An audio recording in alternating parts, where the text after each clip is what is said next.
আমি এক সময় এক জিনিসের ক্ষমতাধর ছিলাম, আমার সিগনেচারে কয়েকশো কোটি টাকা ওঠানামা করতো।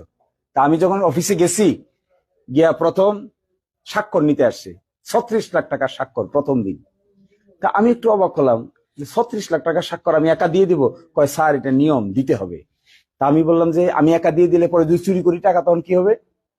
আর তো কেউ জানলো না আমার একার স্বাক্ষর। কয় স্যার অতীতে তো কেউ এই কথা বলে না, আপনি স্বাক্ষর দিয়ে দেন। বললাম স্বাক্ষর দিলাম, টাকা তুললা, টাকা কই যাবে? আমি কেমনে বুঝবো টাকা কই গেছে? কয় স্যার স্বাক্ষর দিয়ে দেন। বললাম খবর, আমি স্বাক্ষর দিব না। কয় স্যার কি করবেন তাহলে? আমি বললাম 3 সদস্য বিশিষ্ট কমিটি বানাও। এবার আরো 2 জনকে আনছে, আইনা আমি সহ 3 সদস্য বিশিষ্ট কমিটি নিয়ম করে দিলাম যে কোনো 2 জনের স্বাক্ষর ছাড়া 1 টাকাও তোলা যাবে না। এইবার অফিসার কয় স্যার সাংঘাতিক বিপদে ফেলাই দিচ্ছেন আমাদেরকে। বলে কেন? টাকা যেটা তুলবেন আমার একা তুলবেন, পরে আমার চোর বানাবেন? আমার চোর বানাবেন পরে আমার একা স্বাক্ষরে টাকা তুলে? আমি আরো 3 জন নিয়ে নিছি, চোর হলে 3 জন মিললে হবো। চোর হলে কে কে হবো? আমি হবো, স্যার হবে, মেম্বার সাহেব। তা আমার কোন অসুবিধা আছে? চুরির ভাগে আমি একা নিতে যাবো কেন?